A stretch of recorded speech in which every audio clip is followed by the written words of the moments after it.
ॐ कदाचिच्चङ्कराचार्यस्थितयित्वा दिवाकरं किं साधितं मया लोके पूजया स्तुतिवन्दनैः। बहुकाले गते तस्य दत्तात्रेयात्मको मुनिः स्वप्ने प्रदर्शयामास सूर्यरूपमनुत्तमम्। उवाच शङ्करं तत्र पतद्रूपमधारयत् प्राप्यसे त्वं सर्वसिद्धिकारणं स्तोत्रमुत्तमम्। उपदेक्ष्य दत्तनाम सहस्रं देवपूजितं दातुं वक्तुमशक्यं च रहस्यं मोक्षदायकम्। जपेषु पुण्यतीर्थेषु चान्द्रायणशतेषु च यज्ञव्रतादिदानेषु सर्वपुण्यफलप्रदम्। शतवारं जपे नित्यं कर्मसिद्धिर्न संशयः। एकेनोच्चारमात्रेण तत्स्वरूपं लभे नरः। योगत्रयं च लभते सर्वयोगान् न संशयः। मातृपितृगुरूणां च हत्या दोषो विनश्यति। अनेन यः किमित्युक्त्वा रौरवं नरकं व्रजेत्। पठितव्यं श्रावितव्यं श्रद्धा भक्तिसमन्वितैः। सङ्करीकृतपापैश्च मलिनीकरणैरपि पापकोटिसहस्रैश्च मुच्यते नात्र संशयः। यद्गृहे संस्थितं स्तोत्रं दत्तनामसहस्रकं सर्वावस्यादिकर्माणि समुच्चार्य जपे ध्रुवम्। तत्तत्कार्यं च लभते मोक्षवान् योगवान् भवेत्। ॐ अस्य श्रीदत्तात्रेयसहस्रनामस्तोत्रमहामन्त्रस्य ब्रह्मऋषिः अनुष्टुप्छन्दः श्रीदत्तपुरुषः परमात्मा देवता। ॐ हंसाय विद्महे इति बीजं सोऽहं च धीमहि इति शक्तिः। हंसः सोऽहं च प्रचोदयात् इति कीलकम्। श्रीपरमपुरुष परमहंस परमात्मप्रीत्यर्थे जपे विनियोगः। ध्यानम् बालार्कप्रभमिन्द्रनीलजटिलं भस्माङ्गरागोज्ज्वलं शान्तं नादविलीनचित्तपवनं शार्दूलचर्माम्बरं। ब्रह्माद्यैः सनकादिभिः परिवृतं सिद्धैर्महायोगिभिः दत्तात्रेयमुपास्महे हृदि मुदा ध्येयं सदा योगिनाम्। ॐ श्रीमान् देवो विरूपाक्षो पुराणपुरुषोत्तमः ब्रह्मा परो यतीनाथो दीनबन्धुः कृपानिधिः सारस्वतो मुनिर्मुख्यस्तेजस्वी भक्तवत्सलः धर्मो धर्ममयो धर्मी धर्मदो धर्मभावनः भाग्यदो भोगदो भोगी भाग्यवान् भानुरञ्जनः भास्करो भयः भर्ता भावभूर्भवतारणः कृष्णो लक्ष्मीर्पतिर्देवः पारिजातापहारकः सिंहाद्रिनिलयश्शम्भुर्व्यकटाचलवासकः कोल्लापुरश्रीजपवान् माहुरार्जितभिक्षुकः सेतुतीर्थविशुद्धात्मा रामध्यानपरायणः रामार्चितो रामगुरुः रामात्मा रामदैवतः श्रीरामशिष्यो रामज्ञो रामैकाक्षरतत्परः श्रीराममन्त्रविख्यातो राममन्त्राब्धिपारगः रामभक्तो रामसखा रामवान् रामहर्षणः अनसूयात्मजो देवदत्ताश्चात्रेयनामकः सुरूपः सुमतिः प्राज्ञः श्रीदो वैकुण्ठवल्लभः विरजस्थानकश्रेष्ठः सर्वो नारायणः प्रभुः कर्मज्ञः कर्मनिरतो नृसिंहो वामनोच्युतः कविः काव्यो जगन्नाथो जगन्मूर्तिरनामयः मत्स्यः कूर्मो वराहश्च हरिः कृष्णो महास्मयः रामो रामो रघुपतिर्बुद्धः कल्की जनार्दनः गोविन्दो माधवो विष्णुः श्रीधरो देवनायकः त्रिविक्रमः केशवश्च वासुदेवो महेश्वरः सङ्कर्षणः पद्मनाभो दामोदरपरः शुचिः श्रीशैलवनचारी च भार्गवस्थानकोविदः अहोबलनिवासी च स्वामी पुष्करणीप्रियः कुम्भकोणनिवासी च काञ्चीवासी रसेश्वरः रसानुभोक्ता सिद्धेशः सिद्धिमान् सिद्धवत्सलः सिद्धरूपः सिद्धविधिः सिद्धाचारप्रवर्तकः रसाहारो विषाहारो गन्धकादिप्रसेवकः योगी योगपरो राजा धृतिमान् मतिमान् सुखी बुद्धिमान् नीतिमान् बालो ह्युन्मत्तो ज्ञानसागरः योगिस्तुतो योगिचन्द्रो योगिवन्द्यो यतीश्वरः योगादिमान् योगरूपो योगीशो योगिपूजितः काष्ठयोगी दृढप्रज्ञो लम्बिका योगवान् दृढः खेचरश्च खगः पूषा रश्मिवान् भूतभावनः ब्रह्मज्ञः सनकादिभ्यः श्रीपतिः कार्यसिद्धिमान् सृष्टासृष्टविहीनात्मा योगज्ञो योगमूर्तिमान् मोक्षश्रीर्मोक्षदो मोक्षी मोक्षरूपो विशेषवान् सुखप्रदः सुखः सौख्यः सुखरूपः सुखात्मकः रात्रिरूपो दिवारूपः सन्ध्यात्मा कालरूपकः कालः कालविवर्णश्च बालः प्रभुरतुल्यकः सहस्रशीर्षा पुरुषो वेदात्मा वेदपारगः सहस्रचरणोऽनन्तः सहस्राक्षो जितेन्द्रियः स्थूलसूक्ष्मो निराकारो निर्मोहा भक्तमोहवान् महीयान् परमाणुश्च जितक्रोधो भयापहः योगानन्दप्रदाता च योगो योगविशारदः नित्यो नित्यात्मवान् योगी नित्यपूर्णो निरामयः दत्तात्रेयो देवदत्तो योगी परमभास्करः अवधूतः सर्वनाथः सत्कर्ता पुरुषोत्तमः ज्ञानी लोकविभुः कान्तः शीतोष्णसमबुद्धकः विद्वेषी जनसंहर्ता धर्मबुद्धिविचक्षणः नित्यतृप्तो विशोकश्च द्विभुजः कामरूपकः कल्याणोऽभिजनो धीरो विशिष्टः सुविचक्षणः श्रीमद्भागवतार्थज्ञो रामायणविशेषवान् अष्टादशपुराणज्ञो षड्दर्शनविजृम्भकः निर्विकल्पः सुरश्रेष्ठो हितमो लोकपूजितः गुणातीतः पूर्णगुणी ब्रह्मण्यो द्विजसंवृतः दिगम्बरो महाज्ञेयो विश्वात्मात्मपरायणः वेदान्तश्रवणो वेदी कलावान् निष्कलत्रवान् मितभाष्यमिताभाषी सौम्यो रामो जयः शिवः सर्वजित् सर्वतो भद्रो जयकाङ्क्षी सुखावहः प्रत्यर्थिकीर्तिसंहर्ता मन्दरार्चितपादुकः वैकुण्ठवासी देवेशो विरजास्नानमानसः श्रीमेरुनिलयो योगी बालार्कसमकान्तिमान् रक्ताङ्गश्चामलाङ्गश्च बहुवेषो बहुप्रियः महालक्ष्म्यन्नपूर्णेश स्वधाकारो यतीश्वरः स्वर्णरूपः स्वर्णदायी मूलिकायन्त्रकोविदः अनीतमूलिकायन्त्रो भक्ताभीष्टप्रदो महान् शान्ताकारो महामायो माहुरस्थो जगन्मयः बद्धासनश्च सूक्ष्मांशी मिताहारो निरुद्यमः ध्यानात्मा ध्यानयोगात्मा ध्यानस्थो ध्यानसत्प्रियः सत्यध्यानः सत्यमयः सत्यरूपो निजाकृतिः त्रिलोकगुरुरेकात्मा भस्मोद्धूलितविग्रहः प्रियप्रियसमः पूर्णो लाभालाभसमप्रियः सुखदुःखसमो ह्रीमान् हिताहितसमः परः गुरुर्ब्रह्मा च विष्णुश्च महाविष्णुः सनातनः सदाशिवो महेन्द्रश्च गोविन्दो मधुसूदनः कर्ता कारयिता रुद्रः सर्वाचारी तु याचकः सम्पत्प्रदो वृष्टिरूपो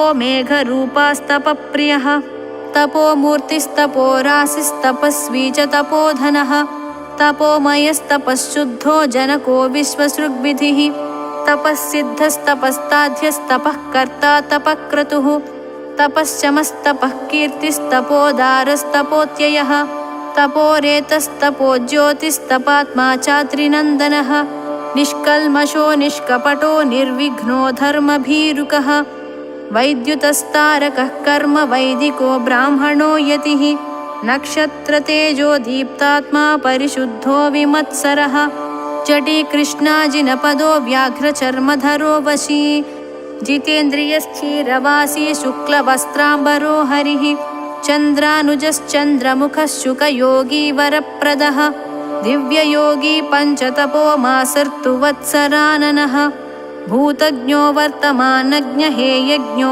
धर्मवत्सलः प्रजाहितः सर्वहितो ह्यनिन्द्यो लोकवन्दितः आकुञ्चयोगसम्बद्धमलमूत्ररसादिकः कनकीभूतमलवान् राजयोगविचक्षणः शकटादिविशेषज्ञो लम्बिकानीति तत्परः प्रपञ्चरूपी बलवान् एककौपीनवस्त्रकः दिगम्बरस्सोत्तरीयः सजटः सकमण्डलुः निर्दण्डश्चासि दण्डश्च स्त्रीवेषः पुरुषाकृतिः तुलसीकाष्ठमाली च रौद्रस्फटिकमालिकः निर्मालिकशुद्धतरस्वेच्छा अमरवान् परः ऊर्ध्वपुण्ड्रस्त्रिपुण्ड्राङ्को द्वन्द्वहीनः सुनिर्मलः निर्जटः सजटो हेयो भस्मशायी सुभोगवान् मूत्रस्पर्शो मलस्पर्शो जातिहीनः सुजातिकः अभक्ष्यभक्षो निर्भक्षो जगद्वन्दितदेहवान् भूषणो दूषणसमः कालाकालोदयानिधिः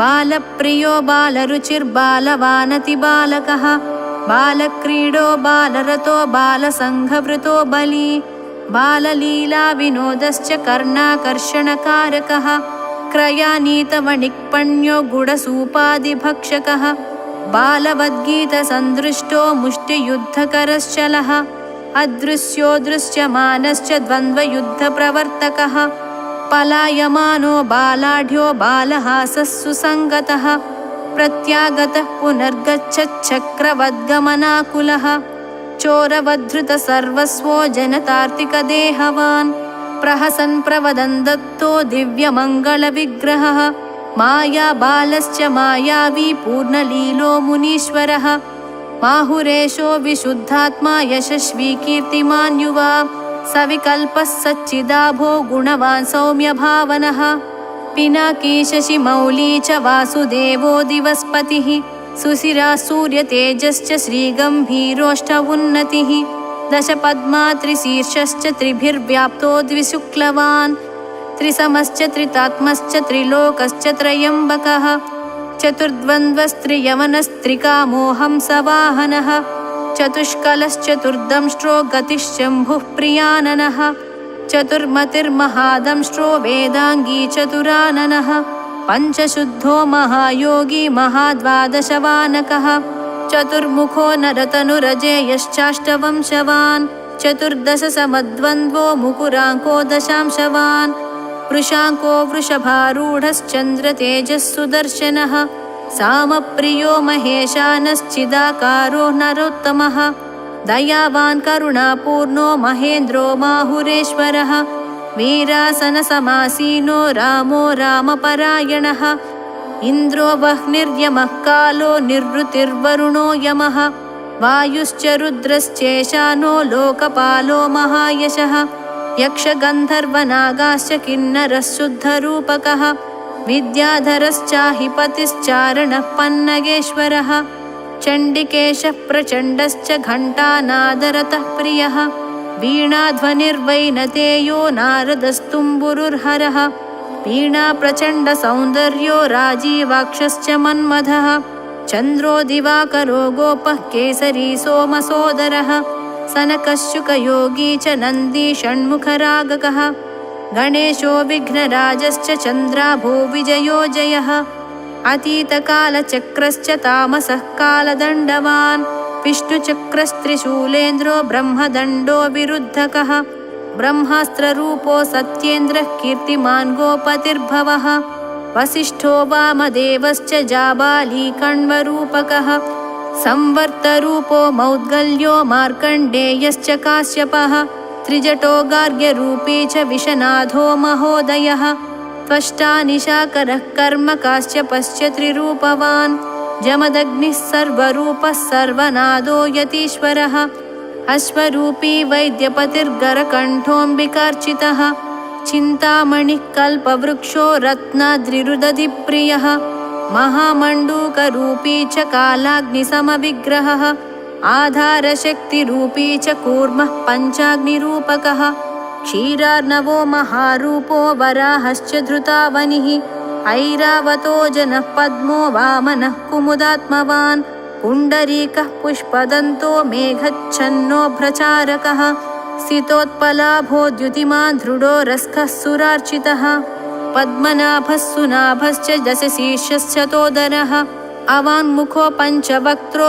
रक्षाख्यात्मा द्विरूपकः स्वर्णमण्डलसञ्चारी वेदिस्थः सर्वपूजितः स्वप्रसन्नः प्रसन्नात्मा स्वभक्ताभिमुखो मृदुः आवाहितः सन्निहितो वरदो ज्ञानवस्थितः शालिग्रामात्मको ध्यातो रत्नसंहासनस्थितः अर्घ्यप्रियपाद्यतुष्टश्चाचम्यार्चितपादुकः पञ्चामृतस्नानविधिश्शुद्धोदकसुसञ्चितः गन्धाक्षतसुसम्प्रीतः पुष्पालङ्कारभूषणः अङ्गपूजाप्रियः सर्वो महाकीर्तिर्महाभुजः नामपूजाविशेषज्ञः सर्वनामस्वरूपकः धूपितो दिव्यधूपात्मा दीपितो बहुदीपवान् बहुनैवेद्यसंहृष्टो निराजनविराजितः सर्वातिरञ्जितानन्दः सौख्यवान् धवलार्जुनः विरागो निर्विरागश्च यज्ञार्चाङ्गो विभूतिकः उन्मत्तो भ्रान्तचित्तश्च शुभचित्तः शुभाहुतिः सुरैरिष्टो लघिष्ठश्च बहिष्ठो बहुदायकः महिष्ठः सुमहौजाश्च बलिष्ठः सुप्रतिष्ठितः काशीगङ्गाम्बुमज्जश्च कुलश्रीमन्त्रजापकः चिकुरान्वितभालश्च सर्वाङ्गलिप्तभूतिकः अनादिनिधनो ज्योतिभार्गवाद्यः सनातनः तापत्रयोपशमनो मानवासो महोदयः ज्येष्ठश्रेष्ठो महारौद्रः कालमूर्तिः सुनिश्चयः ऊर्ध्वः समूर्ध्वलिङ्गश्च हिरण्यो हेमलिङ्गवान् सुवर्णस्वर्णलिङ्गश्च दिव्यमूर्तिर्दिवस्पतिः दिव्यलिङ्गो भवो भव्यः सर्वलिङ्गस्तु सर्वकः शिवलिङ्गः शिवो मायोज्ज्वलस्तुज्ज्वललिङ्गवान् आत्मा चैवात्मलिङ्गश्च परमो लिङ्गपारगः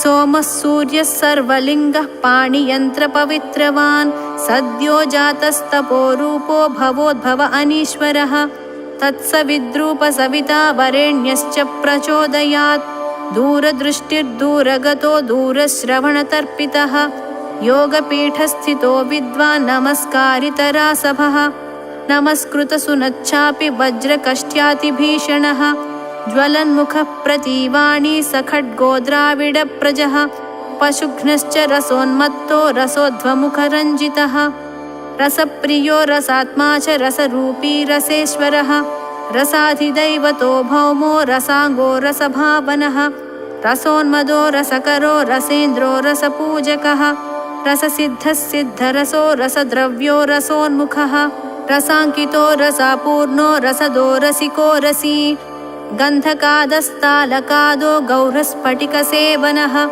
कार्यसिद्धः कार्यरुचिर्बहुकार्यो न कार्यवान् अभेदी जनकर्ता च शङ्खचक्रगदाधरः कृष्णाजिनकिरीटी च श्रीकृष्णाजिनकञ्चुकः मृगयायी मृगेन्द्रश्च गजरूपी गजेश्वरः दृढव्रतः सत्यवादी कृतज्ञो बलवान् बलः गुणवान् कार्यवान् दान्तः कृतशोभो दुरासदः सुकालो भूतनिहितः समर्थश्चाण्डनायकः सम्पूर्णदृष्टिरक्षुब्धो जनैकप्रियदर्शनः नियतात्मा पद्मधरो ब्रह्मवांश्चानसूयकः उञ्छवृत्तिरनीशश्च राजभोगी सुमालिकः सुकुमारो जराहीनो चारघ्नो मञ्जुलेक्षणः सुपादस्वङ्गुलीकश्च सुजङ्घः सुभजानुगः शुभोरुश्शुभलिङ्गश्च सुनाभो जघनोत्तमः सुपार्श्वः सुस्तनो नीलः सुवक्षश्च सुजतृकः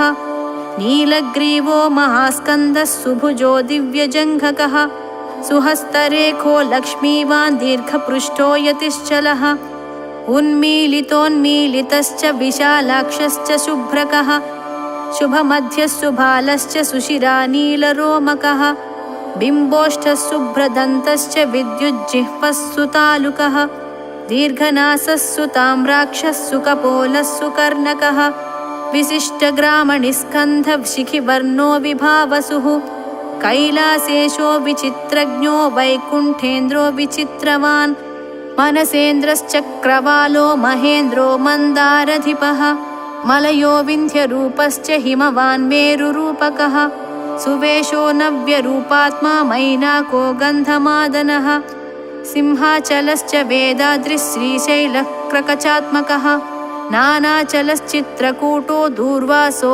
पर्वतात्मजः यमुना कृष्णवेणीशो भद्रेशो गौतमीपतिः गोदावरीशो गङ्गात्मा शोणकः कौशिकीपतिः नर्मदेशस्तु कावेरी ताम्रपर्णीश्वरो जटी सरिद्रूपा नदात्मा च समुद्रः सरिदीश्वरः ह्रादिनीशः पावनीशो नलिनीशः सुचक्षुमान् सीता नदीपतिः सिन्धूरेवेशी मुरलीपतिः लवणेक्षुक्षीरनिधिः सुराब्धिः सर्पिरम्बुधिः दयाब्धिशुद्धजलधिः सत्त्वरूपी धनाधिपः भूपालमधुरागज्ञो मालनीरागकोविदः पौण्ड्रक्रियाज्ञः श्रीरागो नानारागार्णवान्तकः वेदादिरूपो ह्रीं रूपो ह्रूं रूपः क्लीं विकारकः ग्लूमयः क्लीमयः प्रख्यो हूमयः क्रौमयो भटः धीमयो लुङ्मयो लाङ्गो घुम्मयः खम्मयः खगः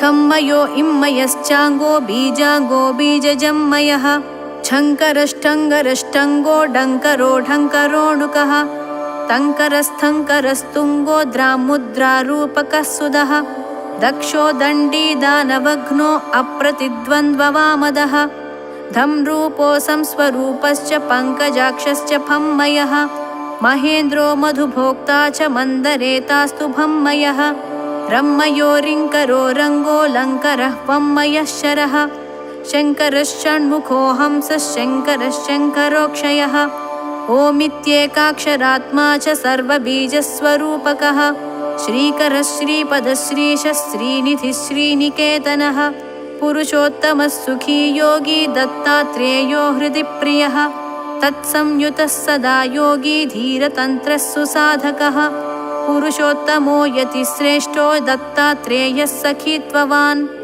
वसिष्ठवामदेवाभ्यां दत्तः पुरुषः ईरितः यावत्तिष्ठते ह्यस्मिन् तावत्तिष्ठति तत्सुखः य इदं शृणुयान्नित्यं ब्रह्म सायुज्यतां व्रजेत् भुक्तिमुक्तिकरं तस्य नात्र कार्या विचारणा आयुष्मत्पुत्रपौत्रांश्च दत्तात्रेयः प्रदर्शयेत् धन्यं यशस्यमायुष्यं पुत्रभाग्यविवर्धनं करोति लेखनादेव परार्थं वा न संशयः यः करोत्युपदेशं च नाम दत्तसहस्रकं स च याति च सायुज्यं श्रीमान् श्रीमान् न संशयः पठनाश्रवणाद्वापि सर्वान् कामानवाप्नुयात् खेचरत्वं कार्यसिद्धिं योगसिद्धिमवाप्नुयात् ब्रह्मराक्षसवेतालैः पिशाचैः कामिनीमुखैः पीडाकरैः सुखकरैर्गृहैर्दुष्टैर्न बाध्यते देवैः पिशाचैर्मुच्येत सकृदुच्चारणेन तु यस्मिन् देशे स्थितं चैतत् पुस्तकं दत्तनामकं पञ्चयोजनविस्तारं रक्षणं नात्र संशयः सर्वबीजसमायुक्तं स्तोत्रं नाम सहस्रकं सर्वमन्त्रस्वरूपं च दत्तात्रेयस्वरूपकम् एकवारं पठित्वा तु ताम्रपात्रे जलं स्पृशेत् पीत्वा चेत् सर्वरोगैश्च मुच्यते नात्र संशयः स्त्रीवश्यं पुरुषवश्यं राज्यवश्यं जयावहं सम्पत्प्रदं मोक्षकरं पठेन् नित्यमतन्द्रितः लीयन्तेऽस्मिन् प्रपञ्चार्थान् वैरिशोकाधिकारितः पठनात्तु प्रसन्नोऽहं शङ्कराचार्य बुद्धिमान् भविष्यति न सन्देहः पठितः प्रातरेव माम् उपदेक्ष्ये सर्वयोगान् लम्बिकादिबहून् वरान्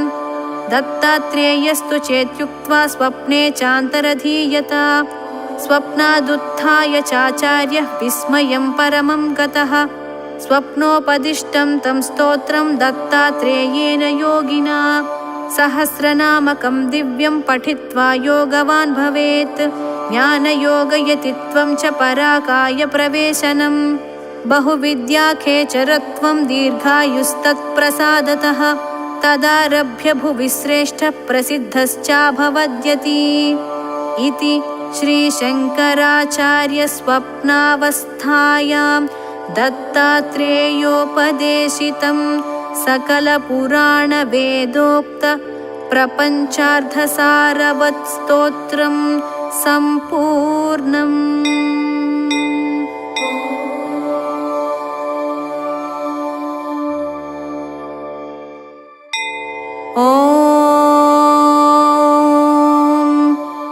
स्थानम्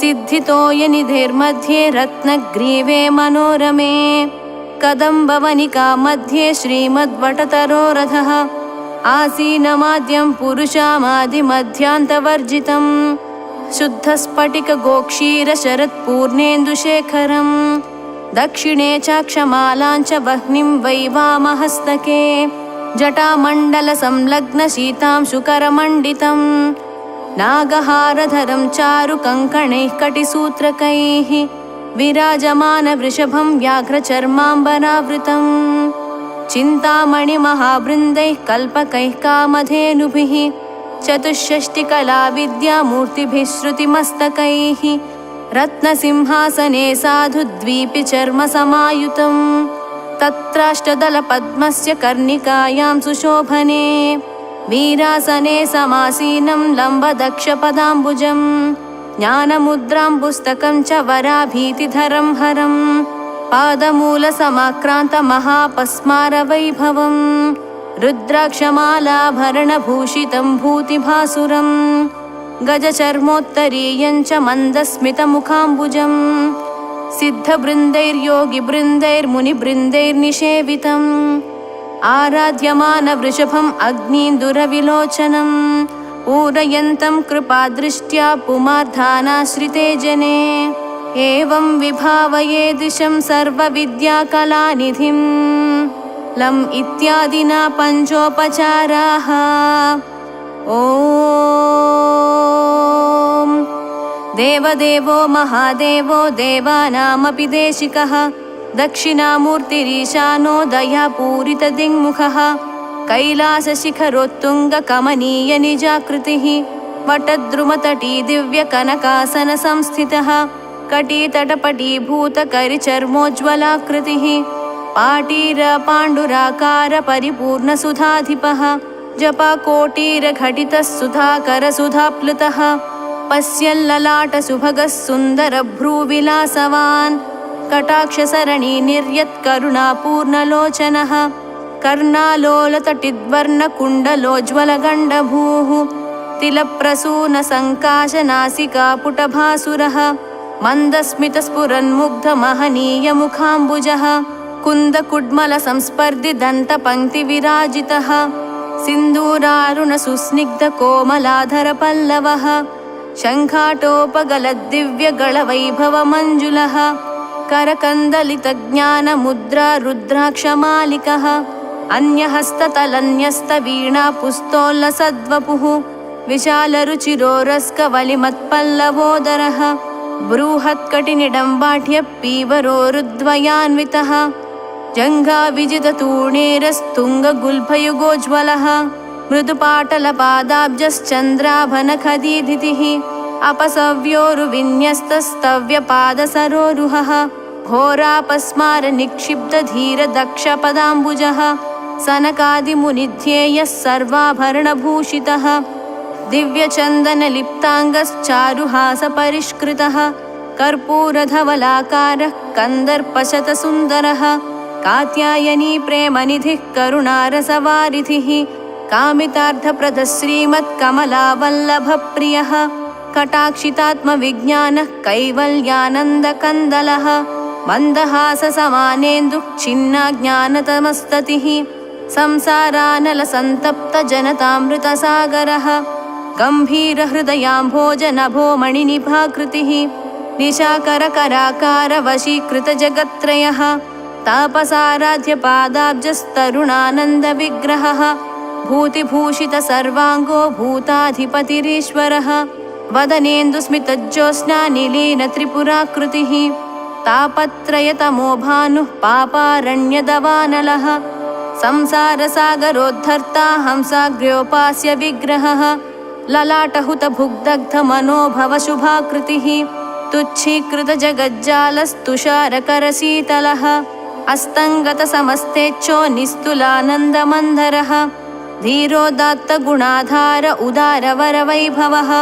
अपारकरुणामूर्तिरज्ञानध्वान्तभास्करः भक्तमानसहंसाग्र्यभवामयभिषक्तमः योगीन्द्रपूज्यपादाब्जो योगपट्टोल्लसत्कटिः शुद्धस्फटिकसङ्काशो बद्धपन्नगभूषणः नानामुनिसमाकीर्णो नासाग्रन्यस्तलोचनः वेदमूर्धैकसंवेद्यो नादध्यानपरायणः धराधरेन्दुरानन्दसन्दोहरससागरः द्वैतबृन्दविमोहान्त्यपराकृतदृगद्भुतः प्रत्यगात्मा परञ्ज्योतिः पुराणः परमेश्वरः प्रपञ्चोपशमः प्राज्ञः पुण्यकीर्तिः पुरातनः सर्वाधिष्ठानसन्मात्रः स्वात्मबन्धहरो हरः सर्वप्रेमनिजाहासः सर्वानुग्रहकृच्छिवः सर्वेन्द्रियगुणाभासः सर्वभूतगुणाश्रयः सच्चिदानन्दपूर्णात्मा स्वे महिम्नि प्रतिष्ठितः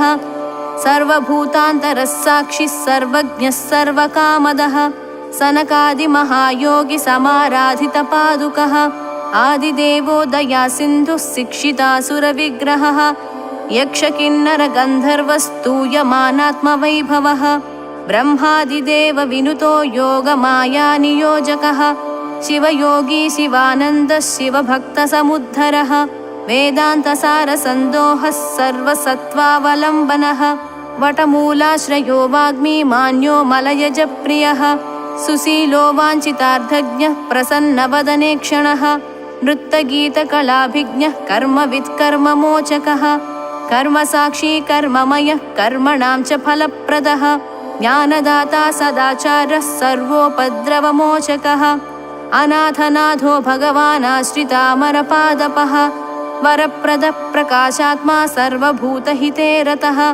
व्याघ्रचर्मासनासीन आदिकर्ता महेश्वरः सुविक्रमः सर्वगतो विशिष्टजनवत्सलः चिन्ताशोकप्रशमनो जगदानन्दकारकः रश्मिमान् भुवनेशश्च देवासुरसुपूजितः मृत्युञ्जयो व्योमकेशश्चत्रिंशत्तत्त्वसङ्ग्रहः अज्ञातसम्भवो भिक्षुरद्वितीयो दिगम्बरः समस्तदेवतामूर्तिः सोमसूर्याग्निलोचनः सर्वसाम्राज्यनिपुणो धर्ममार्गप्रवर्तकः विश्वाधिकः पशुपतिः पशुपाशविमोचकः अष्टमूर्तिर्दीप्तमूर्तिः नामोच्चारणमुक्तिदः सहस्रादित्यसङ्काशः सदा षोडशवार्षिकः दिव्यकेलीसमायुक्तो दिव्यमाल्याम्बरावृतः अनर्घरत्नसम्पूर्णो मल्लिकाकुसुमप्रियः तप्तचामीकराकारो जितदावानलाकृतिः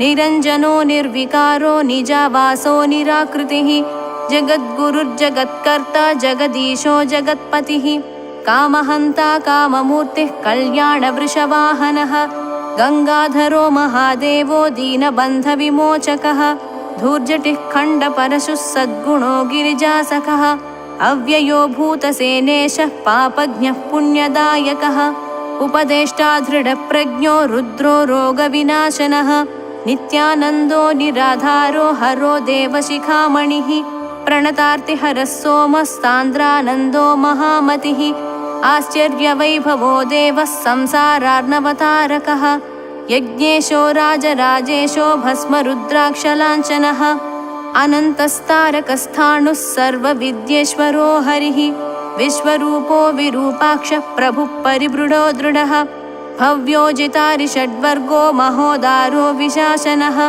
सुकीर्तिरादिपुरुषो जरामरणवर्जितः प्रमाणभूतो दुर्ज्ञेयः पुण्यः परपुरञ्जयः गुणाकारो गुणश्रेष्ठः सच्चिदानन्दविग्रहः सुखदः कारणं कर्ता भवबन्धविमोचकः अनिर्विण्णो गुणग्राही निष्कलङ्कः कलङ्कः पुरुषः शाश्वतो योगी व्यक्ताव्यक्तः सनातनः चराचरात्मा सूक्ष्मात्मा विश्वकर्मा तमोपहृत् भुजङ्गभूषणो भर्गस्तरुणः करुणालयः अणिमादिगुणोपेतो लोकवश्यविधायकः योगपट्टधरो मुक्तो मुक्तानां परमागतिः गुरुरूपधरः श्रीमत्परमानन्दसागरः सहस्रबाहुः सर्वेशः सहस्रावयवान्वितः सहस्रमूर्धा सर्वात्मा सहस्राक्षः सहस्रपात् निराभासः सूक्ष्मतनुर्हृदि ज्ञातः परात्परः सर्वात्मकः सर्वसाक्षी निस्सङ्गो निरुपद्रवः निष्कलः सकलाध्यक्षश्चिन्मयस्तमसः परः ज्ञानवैराग्यसम्पन्नो योगानन्दमयः शिवः शाश्वतैश्वर्यसम्पूर्णो महायोगीश्वरेश्वरः सहस्रशक्तिसंयुक्तः पुण्यकायो दुरासदः तारकब्रह्मसम्पूर्णस्तपस्विजनसंवृतः विधीन्द्रामरसम्पूज्यो ज्योतिषां ज्योतिरुत्तमः निरक्षरो निरालम्बः स्वात्मा रामो विकर्तनः निरवद्यो निरातङ्को भीमो भीमपराक्रमः वीरभद्रः पुरारातिर्जलन्धरशिरोहरः अन्धकासुरसंहर्ता भगनेत्रभिदद्भुतः विश्वग्रासो धर्मशत्रुर्ब्रह्मज्ञानैकमन्धरः अग्रेसरस्थिरभूतस्थितभस्मावकुण्डनः अकुण्ठमेधा श्रीकण्ठो वैकुण्ठपरमप्रियः ललाटोज्ज्वलनेत्राब्जस्तुषारकरशेखरः गजासुरशिरच्छेत्ता गङ्गोद्भासितमूर्धजः कल्याणाचलकोदण्डः कमलापतिसायकः वारांशेवधितूणीरः सरोजासनसारथिः त्रयीतुरङ्गसङ्क्रान्तो वासुकिज्जा विराजितः रवीन्दुचरणाचारिधरा रथविराजितः त्रय्यन्तप्रग्रहोदारचारुघण्टारवोज्ज्वलः उत्तानपर्वलोमाढ्यो लीलाविजितमन्मथः जातु प्रसन्नजनता जीवनोपायनोत्सुकः संसारार्णवनिर्मग्नसमुद्धरणपण्डितः मदद्विरदधिक्कारी गतिमञ्जुलवैभवः मत्तकोकिलमाधुर्यरसनिर्भरगीर्गणः कैवल्योदधिकल्लोललीलाताण्डवपण्डितः विष्णुर्जिष्णुर्वासुदेवः प्रभविष्णुः पुरातनः वर्धिष्णुर्वरदो वैद्यो हरिर्नारायणोच्युतः अज्ञानवनदावाग्निः प्रज्ञाप्रासादभूपतिः सर्वभूषितसर्वाङ्गः कर्पूरोज्ज्वलिताकृतिः अनादिमध्यनिधनो गिरीशो गिरिजापतिः वीतरागो विनीतात्मा तपस्वी भूतभावनः देवासुरगुरुध्येयो देवासुरनमस्कृतः देवादिदेवो देवर्षिर्देवासुरवरप्रदः सर्वदेवमयोचिन्त्यो देवात्मा चात्मसम्भवः निर्लेपो निष्प्रपञ्चात्मा निर्विघ्नो विघ्ननाशकः एकज्योतिर्निरातङ्को व्याप्तमूर्तिरनाकुलः निरवद्यपदोपाधिर्विद्याराशिरनुत्तमः नित्यानन्दः सुराध्यक्षो निस्सङ्कल्पो निरञ्जनः निष्कलङ्को निराकारो निष्प्रपञ्चो निरामयः विद्याधरो वियत्केशो मार्कण्डेयवरप्रदः भैरवो भैरवीनाथः कामदः कमलासनः वेदवेद्यः सुरानन्दो लसज्योतिः प्रभाकरः चूडामणिः सुराधीशो यज्ञगेयो हरिप्रियः निर्लेपो नीतिमान् सूत्री श्रीहालाहलसुन्दरः धर्मदक्षो महाराजः किरीटी वन्दितो गुहः माधवो यामिनीनाथः शम्बरः शबरीप्रियः सङ्गीतवेत्ता लोकज्ञः शान्तः कलशसम्भवः ब्रह्मण्यो वरदो नित्यः शूली गुरुवरो हरः मार्ताण्डः पुण्डरीकाक्षो लोकनायकविक्रमः मुकुन्दार्चो वैद्यनाथः पुरन्दरवरप्रदः भाषाविहीनो भाषाज्ञो विघ्नेशो विघ्ननाशनः किन्नरेशो बृहद्भानुः श्रीनिवासः कपालभृत् विजयो भूतभावज्ञो भीमसेनो दिवाकरः बिल्वप्रियो वसिष्ठेशः सर्वमार्गप्रवर्तकः ओषधीशो वामदेवो गोविन्दो नीललोहितः षडर्धनयनः श्रीमन्महादेवो वृषध्वजः कर्पूरदीपिकालोलः कर्पूररसचर्चितः अव्याजकरुणामूर्तिस्त्यागराजक्षपाकरः आश्चर्यविग्रहः सूक्ष्मः सिद्धेशः स्वर्णवैभवः देवराजः कृपासिन्धुरद्वयोमितविक्रमः निर्भेदो नित्यसत्त्वस्थो निर्योगक्षेम आत्मवान् निरपायो निरासङ्गो निःशब्दो निरुपाधिकः भवः सर्वेश्वरः स्वामी भवभीतिविभञ्जनः दारिद्र्यतृणकूटाग्निर्दारितासुरसन्ततिः मुक्तिदो मुदितो कुब्जो धार्मिको भक्तवत्सलः अभ्यासातिशयज्ञेयश्चन्द्रमौळिः कलाधरः महाबलो महावीर्यो विभुः श्रीशः शुभप्रदः सिद्धः पुराणपुरुषो रणमण्डलभैरवः सद्यो जातो वटारण्यवासी पुरुषवल्लभः हरिकेशो महात्राता नीलग्रीवः सुमङ्गलः हिरण्यबाहुस्तीक्ष्णांशुः कामेशः सोमविग्रहः सर्वात्मा सर्वकर्ता च ताण्डवो मुण्डमालिकः अग्रगण्यः सुगम्भीरो देशिको वैदिकोत्तमः प्रसन्नदेवो वागीशश्चिन्तातिमिरभास्करः गौरीपतिस्तुङ्गमौलिर्मखराजो महाकविः श्रीधरः सर्वसिद्धेशो विश्वनाथो दयानिधिः अन्तर्मुखो बहिर्दृष्टिः सिद्धवेषमनोहरः कृत्तिवासः कृपासिन्धुर्मन्त्रसिद्धो मतिप्रदः महोत्कृष्टः पुण्यकरो जगत्साक्षी सदाशिवः महाक्रतुर्महायज्वा विश्वकर्मा तपोनिधिः छन्दोमयो महाज्ञानी सर्वज्ञो देववन्दितः सार्वभौमः सदानन्दः करुणामृतवारिधिः कालकालः कलिध्वंसी जरामरणनाशकः शितिकण्ठश्चिदानन्दो योगिनी गणसेवितः चण्डी ईशः सुखसंवेद्यः पुण्यश्लोको दिवस्पतिः सायी सकलतत्त्वात्मा सदा सेवकवर्धनः रोहिताश्वक्षमारूपी तप्तचामीकरप्रभः त्र्यम्बको वररुचिर्देवदेवश्चतुर्भुजः विश्वम्भरो विचित्राङ्गो विधाता पुरशासनः सुब्रह्मण्यो जगत्स्वामी रोहिताक्षः शिवोत्तमः नक्षत्रमालाभरणो मघवान् अघनाशनः विधिकर्ता विधानज्ञः प्रधानपुरुषेश्वरः चिन्तामणिः सुरगुरोध्येयो नीराजनप्रियः गोविन्दो राजराजेशो बहुपुष्पार्चनप्रियः सर्वानन्दो दयारूपी शैलजासुमनोहरः सुविक्रमः सर्वगतो हेतुसाधनवर्जितः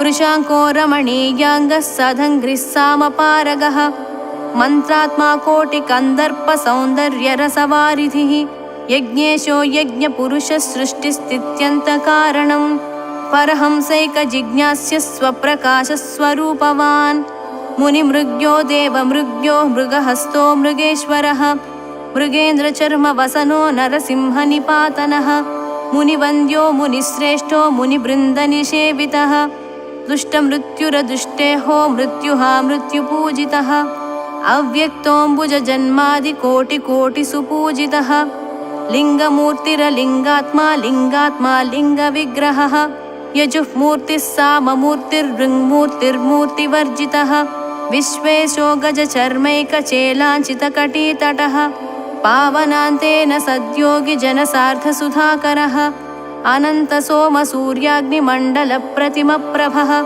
चिन्ताशोकप्रशमनः सर्वविद्याविशारदः भक्तविज्ञाप्तिसन्धाता कर्ता गिरिवराकृतिः ज्ञानप्रदो मनोवासक्षेम्यो मोहविनाशनः सुरोत्तमश्चित्रभानुः सदा वैभवतत्परः सुहृदग्रेसरः सिद्धज्ञानमुद्रो गणाधिपः आगमश्चर्मवसनो वाञ्छितार्थफलप्रदः अन्तर्हितो समानश्च देवसिंहासनाधिपः विवादहन्ता सर्वात्मा कालः कालविवर्जितः विश्वातीतो विश्वकर्ता विश्वेशो विश्वकारणं योगिध्येयो योगनिष्ठो योगात्मा योगवित्तमः ओङ्काररूपो भगवान् बिन्दुनादमयः शिवः चतुर्मुखादिसंस्तुत्यश्चतुर्वर्गफलप्रदः सह्याचलगुहावासी साक्षान्मोक्षरसामृतः दक्षाध्वरसमुच्छेत्ता पक्षपातविवर्जितः ओङ्कारवाचकः शम्भुः शङ्करश्च शिशीतलः पङ्कजासनसंसेव्यः किङ्करामरवत्सलः नतदौर्भाग्यतूलाग्निकृतकौतुकमङ्गलः त्रिलोकमोहनः श्रीमत्त्रिपुण्ड्राङ्कितमस्तकः क्रौञ्चारी जनकः श्रीमद्गणनाथसुतान्वितः अद्भुतानन्तवरदो परिच्छिन्नात्मवैभवः इष्टापूर्तप्रियः शर्वः एकवीरः प्रियं वदः ऊहापोहविनिर्मुक्त ओङ्कारेश्वरपूजितः रुद्राक्षवक्षा रुद्राक्षरूपो रुद्राक्षपक्षकः भुजगेन्द्रलसत्कण्ठो भुजाङ्गभरणप्रियः कल्याणरूपः कल्याणः कल्याणगुणसंश्रयः सुन्दरभ्रूः सुनयनः सुललाटः सुकन्धरः विद्वज्जनाश्रयो विद्वज्जनस्तव्यपराक्रमः विनीलवत्सलो नीतिस्वरूपो नीतिसंश्रयः अतिरागी वीतरागी रागहेतुर्विरागवित् रागः रागशमनो रागदो रागिरागवित् मनोन्मनो मनोरूपो बलप्रमथनो बलः विद्याकरो महाविद्यो विद्या विद्याविशारदः वसन्तकृद्वसन्तात्मा वसन्तेशो वसन्तदः प्रावृत्कृद्ब्रावृडाकार प्रावृत्कालप्रवर्तकः शरन्नाथो शरत्कालनाशकः शरदाश्रयः कुन्दमन्दारपुष्पौघलसद्वायुनिषेवितः दिव्यदेहप्रभाकूटसन्दीपितदिगन्तरः देवासुरगुरुस्तव्यो देवासुरनमस्कृतः वामाङ्गभागविलसच्छामलावीक्षणप्रियः कीर्त्याधारः कीर्तिकरः कीर्तिहेतुरहेतुकः शरणागतदीनार्तपरित्राणपरायणः महाप्रेतासनासीनो जितसर्वपितामहः मुक्तादामपरीताङ्गो नानागानविशारदः विष्णुब्रह्मादिवन्द्याघ्निर्नानादेशैकनायकः धीरोदात्तो महाधीरो धैर्यदो धैर्यवर्धकः विज्ञानमय आनन्दमय प्राणमयोन्नदः भवाब्धितरणोपायः कविर्दुःस्वप्ननाशनः गौरीविलाससदनः पिशचानुचरावृतः दक्षिणाप्रेमसन्तुष्टो दारिद्र्यबडवानलः अद्भुतानन्तसङ्ग्रामो ढक्कावादनतत्परः प्राच्यात्मा दक्षिणाकारः प्रतीच्यात्मोत्तराकृतिः ऊर्ध्वाद्यन्नदिगाकारो मर्मज्ञः सर्वशिक्षकः युगावहो युगाधीशो युगात्मा युगनायकः जङ्गमस्थावराकारः कैलासशिखरप्रियः हस्तराजत्पुण्डरीकः पुण्डरीकनिभेक्षणः लीलाविडम्बितवपुर्भक्तमानसमण्डितः बृन्दारकप्रियतमो बृन्दारकवरार्चितः नानाविधानेकरत्नलसत्कुण्डलमण्डितः निस्सीममहिमा नित्यलीलाविग्रहरूपधृत् चन्दनद्रवदिग्धाङ्गश्चाम्पेयकुसुमार्चितः समस्तभक्तसुखदः परमाणुर्महाह्रदः अलौकिको दुष्प्रदर्शः कपिलः कालकन्धरः कर्पूरगौरः कुशलः सत्यसन्धो जितेन्द्रियः शाश्वतैश्वर्यविभवः पोषकः सुसमाहितः महर्षिनाधितो ब्रह्मयोनिः सर्वोत्तमोत्तमः भूतिभारार्तिसंहर्ता षडूर्मिरहितो मृडः त्रिविष्टपेश्वरः सर्वहृदयाम्बुजमध्यगः सहस्रदलपद्मस्थः सर्ववर्णोपशोभितः पुण्यमूर्तिः पुण्यलभ्यः पुण्यश्रवणकीर्तनः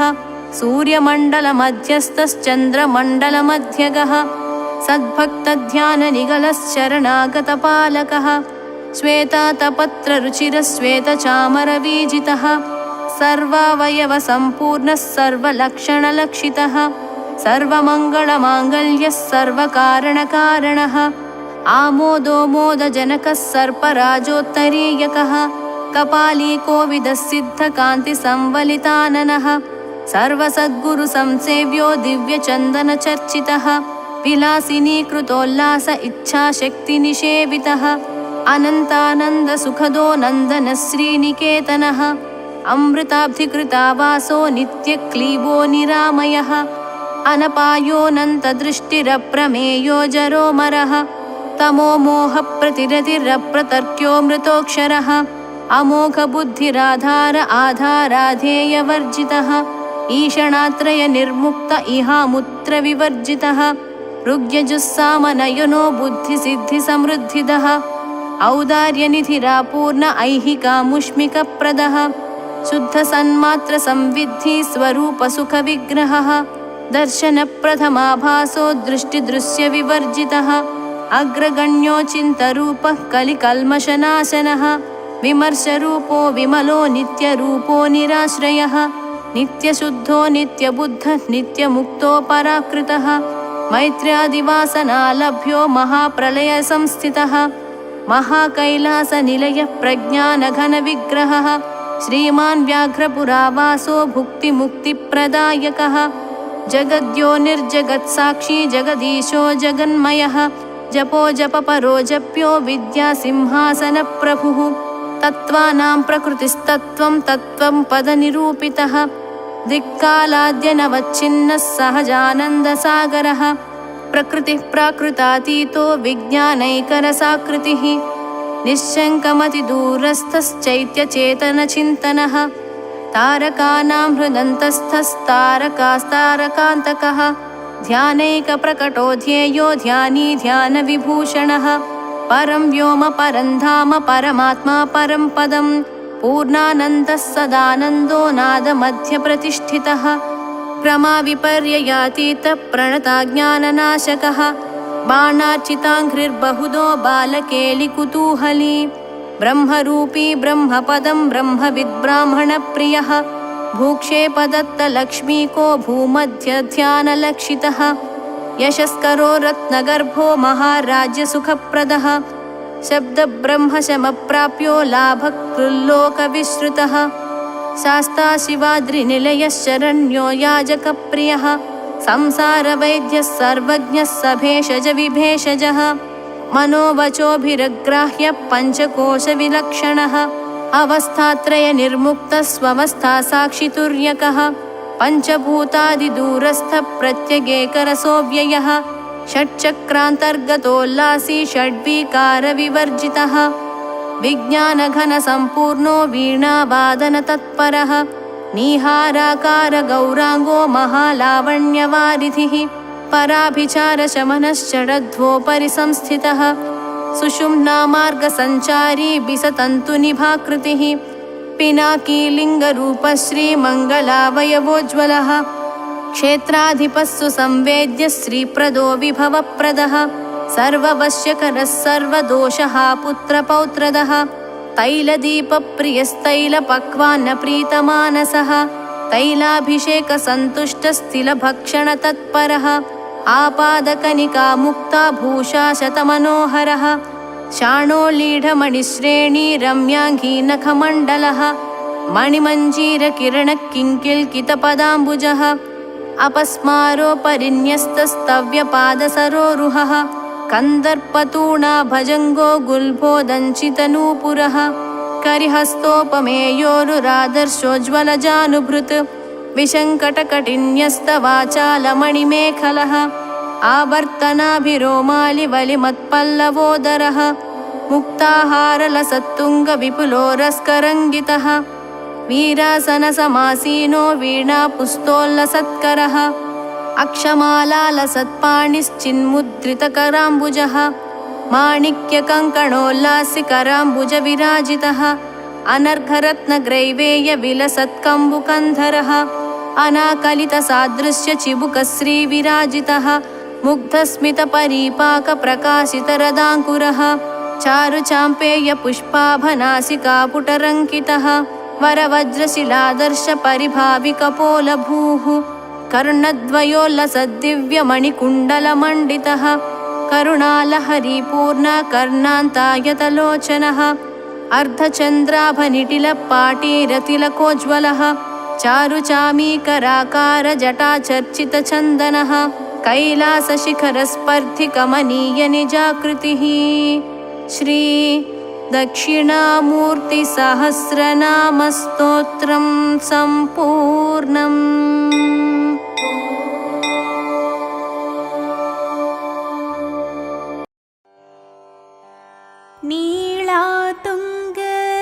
नीलातुङ्गस्तनगिरितटे सुप्तमुद्बोध्य कृष्णम् पाराध्यं स्वं श्रुतिशतशिरसिद्ध मध्यापयन्ति स्वोच्छिष्ठायां स्रजनिगलितं या बलात्कृत्य भुङ्क्ते गोदा तस्यै नम इदमिदं भूय एवास्तु भूयः अन्नवयल् पुदुवै आण्डाळरङ्गर्को पन्नुत्तिरुप्पावै पल्पदियम् इन्निसैयाल् पाडिक्को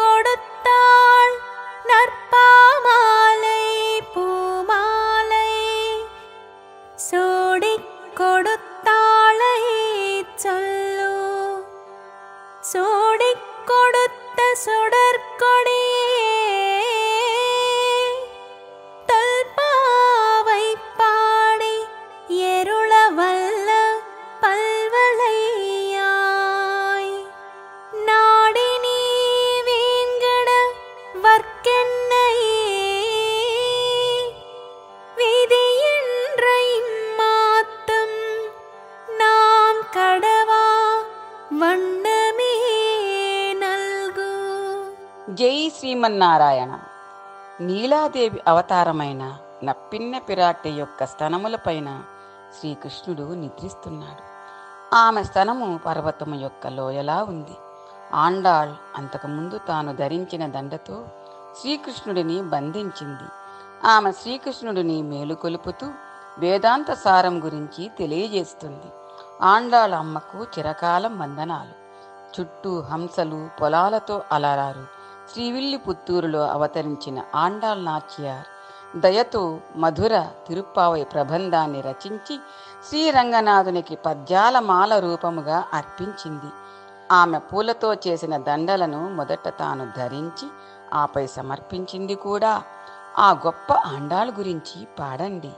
పూలమాలలు మొదట తాను ధరించి ఆపై సమర్పించిన మెరిసే లతలాంటి ఓ అమ్మా, చాలా కాలంగా నోచిన నోము గురించి దయతో పాడిన అమ్మా, దివ్య కరములకు గాజులు ధరించిన ఓ అమ్మా, తిరువెంగడంలో భగవానుడికి దాసిగా ఉండాలని నీవు వేడుకున్నావు. నీ కృపావర్షాన్ని మాపై కురిపించాలి. ఆండాళ్ దివ్య చరణాలే శరణం. कर्कटे पूर्वफल्गुन्या तुलसी काननोद्भवा पाण्ये विश्वम्भरां गोदा वन्दे श्रीरङ्गनायकम् மார்கழித் திங்கள் மதி நிறைந்த நன்னாளால் நீராடப் போதுவேர் போதுமினோ நேரிழையீர்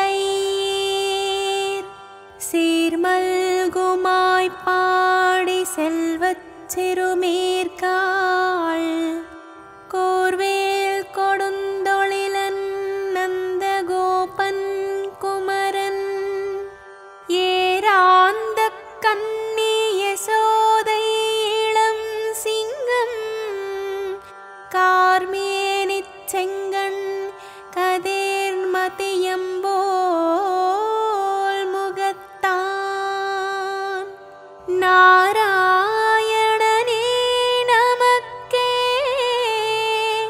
பறை தருவான் பாரோர் புகழப் படிந்தேலோ రెంబావాయ్.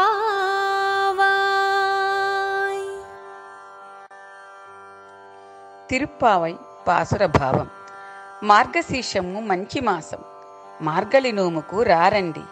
పూర్ణచంద్రుడు నిండుగా వెలిగే శుక్లపక్షం మంచి ముహూర్తము. ప్రేపల్లలో వసించుచున్న సిరి సంపదలతో తులతూయగు శ్రీకన్యలారా రారండి. తెల్లవార వచ్చే సిరినోము నోచగా ఉషోదయ స్నానాలు చేయగా రారండి. వీరుడు నందగోపుని ముద్దుల కుమారుడు, విశాలాక్షి యశోదమ్మ గారాబు బాలసింహము, నీలమేఘశ్యాముడు అరవిందదళ నేత్రుడు, దినకర తేజుడు సోముని రూపుడు, నగుమోమువాడు అందాల బాలుడు నారాయణుడే మనకు శరణం. గోవిందుడు మనకు నాథుడని మాధవగానము మనసారా చేసేము. కృష్ణ రసాయన పానము చేయ మార్గళి నోముకు రారండి. భవసాగర తాపము దీర యమునా స్నానము చేయగా వేగమే మీరు రారండి.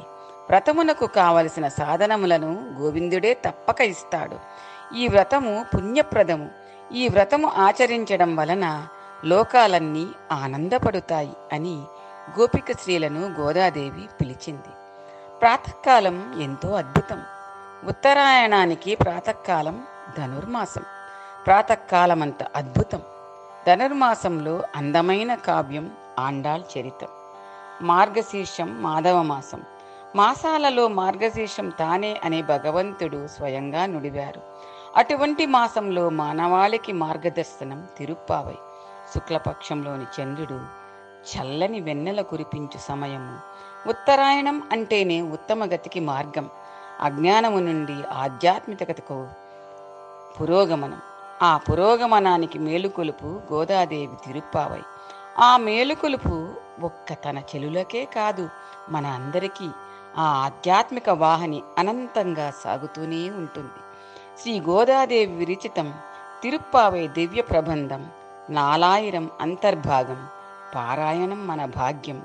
చెలులతో సత్సంగము, ఆత్మతో భగవత్ సంగం. ఆండాల్ దివ్య చరణాలే శరణం.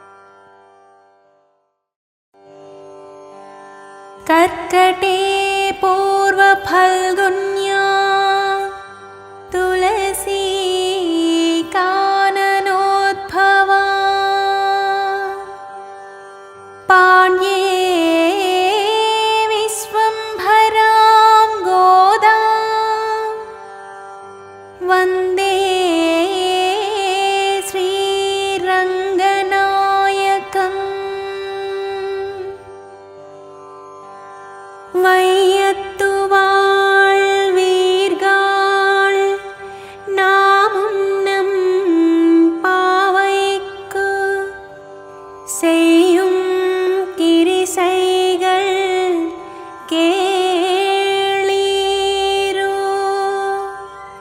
பார்க்கடலுள் பையத்துயின்ற பரமனடி பாடி நெய்யுண்ணோம் பாலுண்ணோம்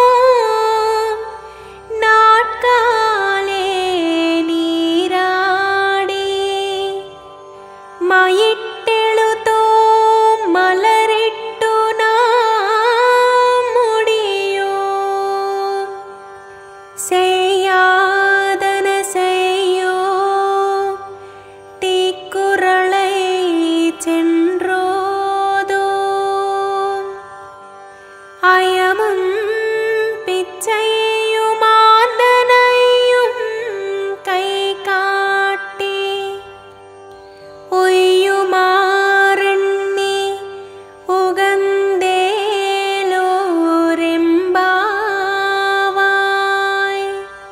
తిరుప్పావై పాసుర భావము.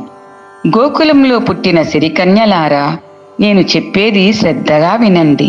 క్షీరసాగరములో శేషతల్పం, దానిపై శయనించిన శేషశయనుడు వైకుంఠవాసుడు నారాయణుడు శ్రీహరి చరణములు శరణం అంటూ కీర్తిస్తూ ఆయన అనుగ్రహించే వరకు నెయ్యి పాలు స్వీకరించక ఉషోదయం స్నానమాచరించి అలంకారములు కూడా వదలి కంటికి కాటుక తలలో పూలు అలంకరించక ఆత్మ మార్గంలో పురోగమించుటకు ఆనందముతో మేము ఈ శ్రీవ్రతమును ఆచరిస్తాము. గోదాదేవి వ్రత విధానాలను తన చెలులతో చెబుతుంది. అలంకారములు అనగా భౌతిక కాయానికి సంబంధించినవి. వాటి కొరకు సమయం వెచ్చించడం కాలయాపన, వ్యర్థమే సుమా. ఆత్మ మార్గంలో గమనములో అనవసరము. కన్నుల పండుగ కన్నయ్య, కంటి నిండుగా కృష్ణుడే. మరి ఆ దివ్య రూపం నిండిన కనులకు కాటుక ఎందుకు? దండుగ కదా అని భావం. ఇక ఆహారం కూడా సాత్వికంగా ఉంటూ నెయ్యి పాలు అన్నీ స్వామికే సమర్పణం అని శరణాగతిని భక్తి భావాన్ని వెలిబుచ్చుతూ గోదాదేవి చెబుతోంది. శాస్త్ర విరుద్ధములైన ఎట్టి పనులను చేయము, ఒకరిపై ఒకరు చాడీలను చెప్పము, అపాత్ర దానము చేయక సన్యాసులకు బ్రహ్మచారులకు దానము చేస్తాము. ఇంకను మంచి మార్గములేవైనా ఉన్న వాటిని సంతోషముతో ఆచరిస్తాము. ఈ విధంగా ఈ ధనుర్మాస కాలమంతయు కొనసాగిస్తాము. ఇదియే మన వ్రతము. ఆహార విధానము, జీవన విధానము, ధ్యాన విధానము అన్నింటినీ గోదాదేవి తెలుపుతుంది. ఓ దృఢ నిశ్చయం, ఓ ధృతి సంకల్పం ఆమె మాటలలో. ఆండాల్ దివ్య చరణాలే మాకు శరణం. कर्कटे पूर्वफल्गुन्या तुलसी काननोद्भवा पाण्ये विश्वम्भरां गोदा वन्दे श्रीरङ्गनायकम्. ஓங்கியுலகளந்த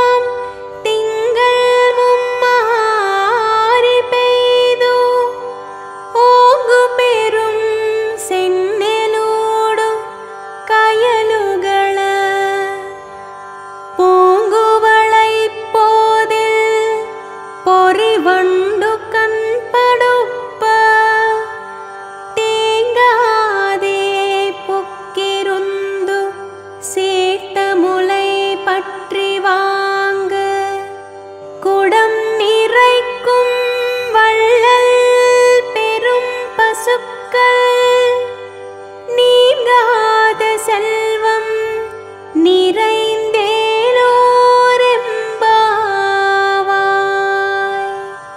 తిరుప్పావై పాసుర భావము. మూడు లోకములను తన దివ్య చరణముల చేత కొలచిన పురుషోత్తముని దివ్య నామములు పాడుతూ మన వ్రతమునకు తగినట్లు వేకువ జామున లేచి స్నానమాచరించి వ్రతమును ఆచరించినచో సర్వదేశములందు నెలకు 3 వానలు కురియును.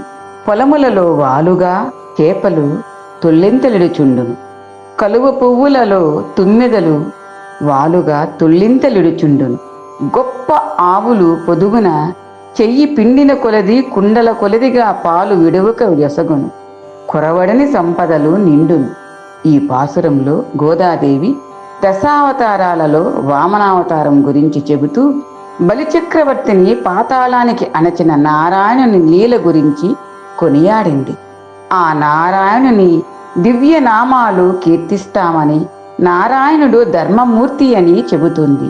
ధర్మము రక్షించడానికే ఆయన అవతారాలు దాల్చాడు. ఆ ధర్మమూర్తి నామముతో అందరూ చక్కగా ధర్మం ఆచరించ సమాజ హితము కలుగుతుంది. ఇక ఆధ్యాత్మికంగా అహంకారంను అణచాలని సందేశం ఇస్తుంది. ఈ పాసురంలో గోదాదేవి లోకా సమస్త సుఖినో భవంతు అనే భావం వెలుబుచ్చుతుంది. ఈ ధనుర్మాస వ్రతం సమాజ హితము, ధర్మాన్ని రక్షిస్తుంది. ఇంకా ప్రకృతి కూడా మనకు అనుకూలంగా ఉంటుంది. వానలు అతివృష్టి కాకుండా మేలు కూర్చే విధంగా కురుస్తాయి. ప్రకృతి ఎంతో ఆహ్లాదంగా ఉంటుంది అని వర్ణిస్తుంది. గోవులు పాలధారలు కురిపిస్తాయని చెబుతుంది.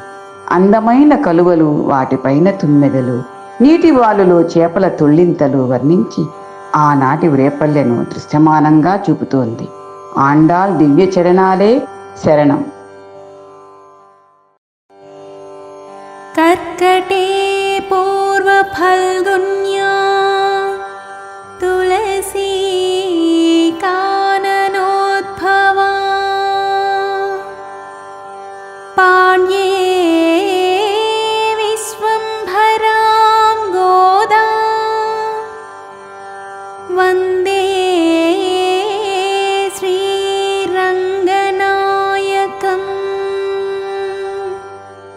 ஆழிமழை கண்ணா ஒன்று நீ கைகரவேல் ஆழியுள் புக்கு முகந்து கொடாத்தேரி ஊழி முதல்வனொருவம்போல் மெய் கருத்து பாளியந்தோளுடை பற்பனாபன் கையில் ஆளி போல் மின்னி வலம்புரி போல் நின்று திருந்து தாழாதே சாங்கமுதைத்த செருமழை போல் வாழ உலகினில் பெய்திடாய் நாங்களும் மாக்களே நீராட மகிழ்ந்தேலோరెంబావాయ్.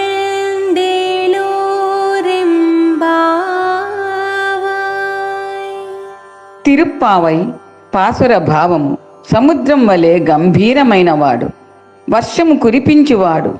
కొంచెమైనా వెనుదీయక సముద్రమునందలి నీళ్లను కడుపు నిండుగా తాగి గర్జించి ఆకాశం అంతా నిండి భగవంతుని దివ్య శరీరం వలె నల్లని కాంతితో నొప్పారి బలమైన భుజబలుడు పద్మనాభుని చేతిలోని సుదర్శనం వలె మెరిసి పాంచజన్యం వలె గర్జించి చలించక నిలిచి సాంగము నుండి విడువబడిన బాణం వలె మార్గశిర మాసం మేము స్నానము చేసి సంతోషించినట్లు వర్షము కురిపించవలయును. పంచాయుధరుడు పరంధాముడు, అంతటా వ్యాపించి ఉన్నవాడు. అటువంటి నారాయణుని గురించి ఈ పాశ్రంలో గోదాదేవి విష్ణు స్వరూపం గురించి గంభీరమైన వాడని, అంతటా వ్యాపించు తత్వమును, నీలమేఘ వర్ణము, మహాశక్తివంతము, పంచాయుధాల ప్రసక్తితో సుదర్శన చక్రము, పాంచజన్యము, శాంగము, బాణము అన్నింటినీ వర్ణిస్తూ వరుణదేవుడు ఎంతో కరుణామయుడు. వరుణదేవుణ్ణి ప్రార్థిస్తూ ఎలా కురవాలో చెబుతోంది. వాన గురించి ప్రస్తావించి ఆ వాన కురియడంలో ఏమాత్రం తక్కువతనం చూపక సముద్రములోని నీరు కడుపు నిండా త్రాగి గర్జించి కురవాలని చెబుతోంది. మన జీవనములు వర్షాధారములు కావున వర్షములు బాగా కురవాలని ఆ నింగిలో నారాయణుని దివ్య రూపం దర్శించి తన చెలులకు మనకు కళ్ళ ముందు నిలుపుతున్నారు. మార్గశిర మాసం శ్రీవ్రతం అనుష్ఠించు మేము సంతోషించినట్లు అనగా మళ్ళీ మళ్ళీ ప్రాతకాల స్నానం ప్రాముఖ్యత నొక్కి చెబుతూ వర్షము కురిపించాలని ప్రార్థిస్తున్నారు. గోదాదేవి దివ్య చరణాలే శరణం. कर्कटे पूर्वफल्गुन्या तुलसी काननोद्भवा पाण्ये विश्वम्भरां गोदा वन्दे श्रीरङ्गनायकम्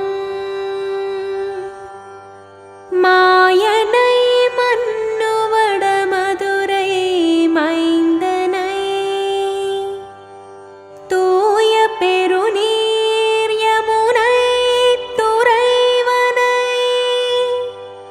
ஆயர் குலத்தினில் தோன்றும் மணிவிளக்கை தாயை குடல் விளக்கம் செய்த தாமோதரனை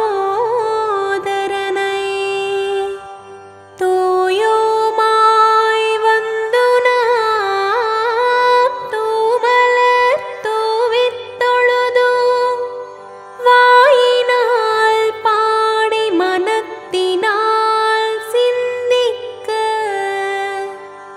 போய பிழையும் புகுதருவானின்றனவும் தீயினில் தூசாகும் செப்பேலோரெம்பாவாய்.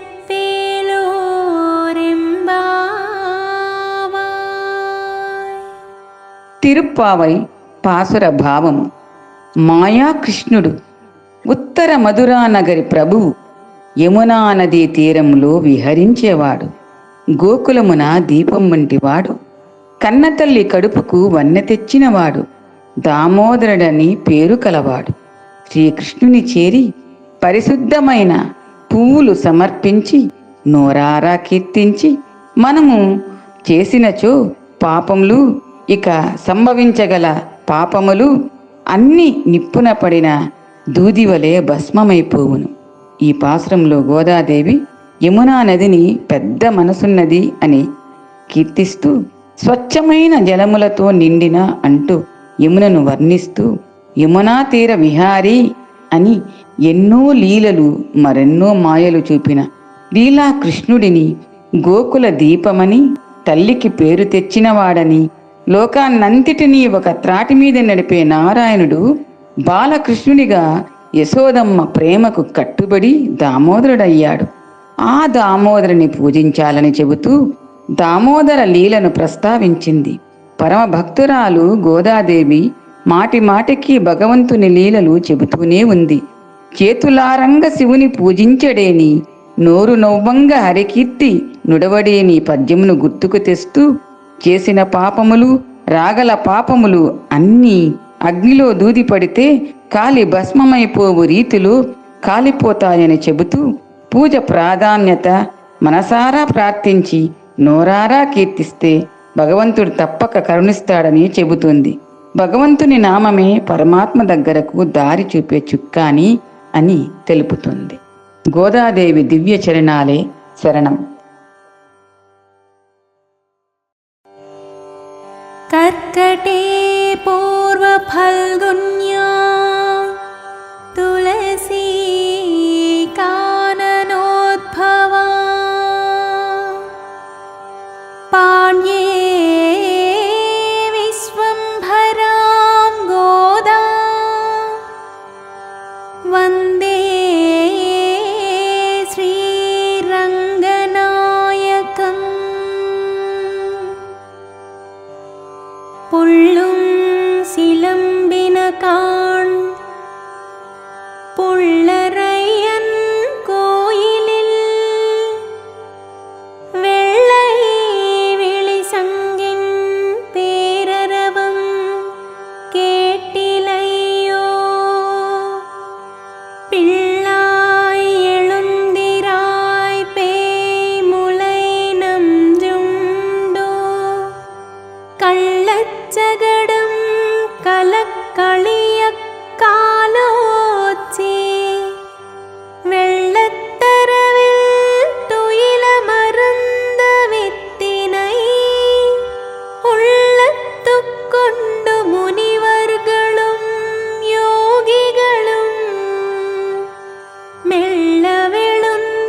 తిరుప్పావై పాసుర భావము. పక్షులు కిలకిలా కూయుచున్నవి. పక్షిరాజు గరుత్మంతుడు. గరుత్మంతుని ప్రభువు నీవే నారాయణ. గరుడగమన వందనం. తెల్లని శంఖము భంభం ధ్వనులు, కోవెల గంట గణగణలు. నారాయణ కోవెల మహిమాన్వితం. కంసుడు పంపగా పూతన వచ్చెను. పూతన రక్కసి కామరూపిణి. కృష్ణుని చంపగా వచ్చే రక్కసి. పూతన విషపు పాలను తాగి పూతన అంతం చూశావయ్యా. దుష్టుల శిక్షించ అవతరించావు. పూతన సంహార నమామి. ఎన్నెన్నో గండాలు, ఎన్నో ఆపదలు. ఆపద రక్షక నీకు ఆపదలేమిటయ్యా. శకటాసురుడు కంసుని బంటు కృష్ణుని చంపగా వచ్చాడు. బాలకృష్ణునిపై బండిని తోశాడు. ఒక్క తన్ను తన్నే కృష్ణుడు శకటాసురుని నుగ్గు నుగ్గు చేశాడు. శకటాసురుని శాపము తొలిగే పొందెను విష్ణు సాయుధ్యము. బాలకృష్ణుని మాయలు, విష్ణుమూర్తి దివ్య మహిమలు. శేషశయన శ్రీనారాయణ సర్వకారణ నమామి. చూడగా బహుచిత్రము విష్ణుమూర్తి లీలలు. విష్ణు భక్తుల హృదిలోన నీవే. నిరతము నీ నామస్మరణే. హరిహరి అని శ్రీహరినామాలు పాడుచూ వచ్చిరి. మెలుకో, హరినామము ఎంతో ఆనందకరము. హరినామమే మృదు మధురము. శ్రీహరినామము వీణుల విందు. శ్రీహరినామమే చాలును. ఉషోదయ కాలమున సుఖపికముల కిలకిల ధ్వనులు. ప్రశాంత వాతావరణంలో ఆలయ ప్రాంగణంలో పరమ పవిత్రమైన శబ్ద తరంగాలతో శంఖం ధ్వని వర్ణన అద్భుతంగా వర్ణించింది గోదాదేవి. చిన్ని కృష్ణుని లీలలు, పూతన శకటాసురుల వధ గురించి, మళ్ళీ క్షీరసాగరము, శేషశయుని సర్వకారణము నారాయణుడే. అటువంటి నారాయణుని భక్తులు హరిహరి అని స్మరిస్తూ ఉన్నారు. ఆ శబ్దము చెవులకు ఎంతో ఇంపుగా విందుగా ఉన్నది అంటూ ఎంతో భక్తి ప్రపత్తులతో గోదాదేవి దేవుని స్మరిస్తూనే చెలులను లేపుతూ ఉంది. గోదాదేవి దివ్య చరణాలే శరణం.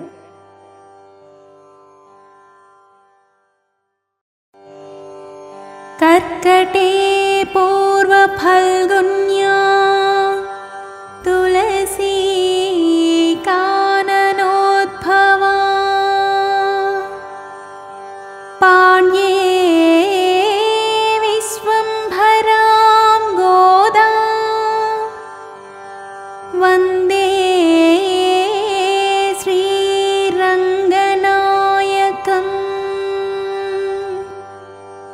கேசுகி சென்றெங்கும் ஆனைச்சாத்தன்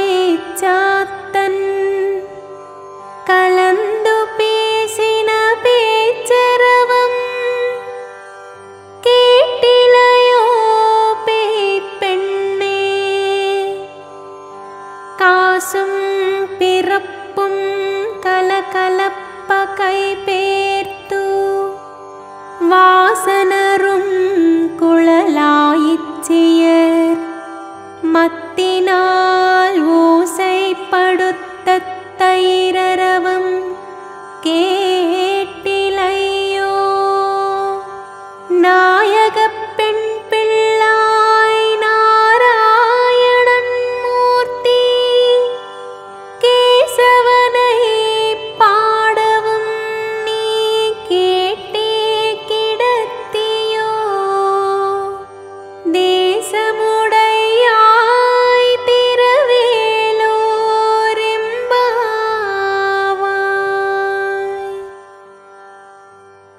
తిరుప్పావై పాసుర భావము. శ్రీవ్రతము మేలు వ్రతము ఎంతో మేలు చేకూర్చినది. ఆ మేలు తను చెలులకు కూడా కలగాలని చెలులను మేల్కొల్పుతుంది గోదాదేవి. ఇంటింటికి వెళ్ళి చెలులను మేల్కొల్పుతుంది. ఉషోదయములో భరద్వాజ పక్షులు సందడిగా కీచుకీచుమని కూయుచున్నవి. నీవు వినలేదా? ఇలా మొద్దు నిద్రపోతున్నావేమి? గొల్లబామలు సిగలో పరిమళమైన పువ్వులు అలంకరించుకొని మెడలో హారములు శబ్దము చేయుచుండగా కవ్వములతో పెరుగు చిలుకుతున్న సవ్వడి వినపడలేదా? అందరినీ నడిపించే నాయకురాలు వంటి దానివి. కేసి అనే రక్కసిని కూల్చినవాడు అంటూ శ్రీకృష్ణుని మరి ఒక లీలను ప్రస్తావిస్తోంది. కేశవా అని శ్రీకృష్ణుని నారాయణుని మేము కీర్తించ విని కూడా ఇంకా పడక వీడకున్నావే, తలుపు తెరువు అంటోంది. ఈ పాసురంలో గోదాదేవి ప్రభాత వేళలో పక్షుల సందడి, కీచుకీచు శబ్దాలను ప్రస్తావిస్తూ, తెల్లవారిపోయింది, నువ్వు వినలేదా? మొద్దు నిద్ర అనగా తామసగుణమని, దాన్ని విడవాలని, భక్తితో ముందుగా లేచి కృష్ణుని సేవకు వెళ్ళాలని తొందర చేస్తూ హెచ్చరిస్తోంది సున్నితంగా. ఇక రేపళ్లలో గొల్లబామల కొప్పులు, పూల అలంకరణ, మెడలో హారాల శబ్దము, చేతి గాజుల సవ్వడి, పెరుగు చిలుకుతున్న శబ్దము అన్నీ కలిసి వాయిద్యములతో కూడిన సంగీత కచేరీ తలపిస్తూ శబ్దాలు వస్తూ ఉంటే ఇంకా నిద్రపోతున్నావా అని అడుగుతోంది. అన్నమయ్య కీర్తనలో నుదుటి గుబ్బల సరము ఉయ్యాలలుగా, పదరి కంకణ రవము బహుగతుల మ్రోగా, ఒదిగి చెంపల కొప్పులొక్కింత వీగా అను భావమునకు యథాతథంగా ప్రతిబింబిస్తోంది. కేసిని చంపి కేశవనామం పొందిన శ్రీకృష్ణుని కేశవుని మేము కీర్తిస్తున్నది విని కూడా ఇంకా పడుకుని ఉన్నావే, తలుపు తీయి అని చనువుగా అంటుంది. గోదాదేవి దివ్య చరణాలే శరణం. कर्कटे पूर्वफल्गुन्या तुलसी काननोद्भवा पाण्ये विश्वम्भरां गोदा वन्दे श्रीरङ्गनायकम्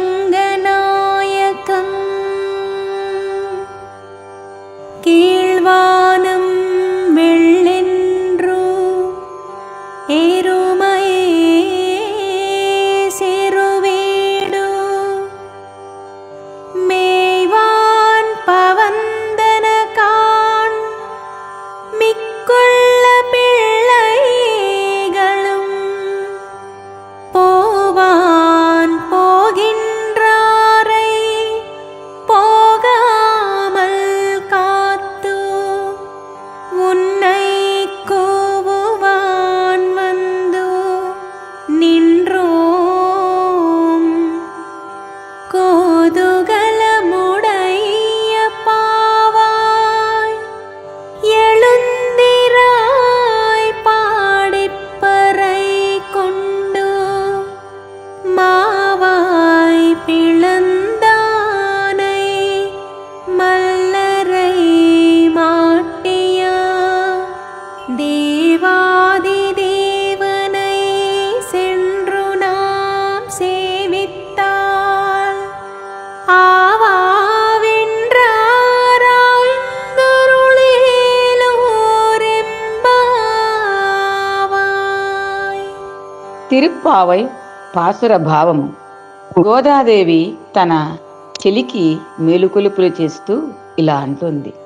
విలాసవంతమైన అద్భుతమైన మేడలో 4 వైపులా మంగళకరమైన దీపములు వెలుగుతుండగా, ధూప పరిమళాలు అంతటా వ్యాపించి ఉండగా, మెత్తని పానుపు పైన పవళించియున్న ఓ మామ కూతురా, లే, నవరత్నాలు పొదిగిన తలుపు గడియను తీయుము అంటూనే తన చెలి అమ్మను అత్తగారు అని సంబోధిస్తూ, మీ కూతుర్ని లేపకూడదా? మీ కూతురు మూగదా లేక చెవిటిదా? సోమరితనంతో ఇంకా నిద్రించుచున్నదా? తన లీలలతో మురిపింపజేసే శ్రీహరి 1000 నామాలు పాడుతూ వస్తున్నాము కదా, ఆ శబ్దాలకు నిదుర అనే మాయపొర తొలగిపోయి మెలకు వస్తుంది కదా అంటుంది గోదా తల్లి. ఈ పాసురంలో గోదాదేవి ధనుర్మాస వ్రత దీక్షలో మామ కూతురిని లేపు నెపముతో మనలను కూడా హెచ్చరిస్తోంది. మేడ, అగరు దీపాలు, మెత్తని పరుపు అన్నీ భౌతికమైన సుఖములు. హరినామమే పరమ ఉత్కృష్టమైనది. సుఖాలను విడిచి లేచిరా అంటుంది. మామ కూతురా అంటూ అనుబంధం, చనువు ప్రదర్శిస్తూ ఒక మంచి పనికి కలుపుకొని పోయే గుణము చూపుతోంది. మూగవా చెవుడా అని అంటుంది. అందుకే మంచి మిత్రులు ఉంటే మంచి అలవాట్లు అలవడతాయని అంటారు. ఇంకా శ్రీహరివేయి నామాలు పాడితిమి కదా అని అంటూ నగర సంకీర్తన అను సాంప్రదాయం గురించి చెబుతుంది. వచ్చే దోవలో కూడా అనవసర మాటలు మాట్లాడక దేవుని స్మరిస్తూనే నామస్మరణ ప్రాముఖ్యత నొక్కి చెబుతుంది. ప్రాతకాలంలో భక్తులు దేవుని పాటలు పాడుతూ ఊర్లో 4 వీధులు తిరుగుతారు. దీనినే నగర సంకీర్తన అంటారు. అదే సాంప్రదాయంగా కొనసాగుతూ ఉంది. గోదాదేవి దివ్య చరణాలే శరణం.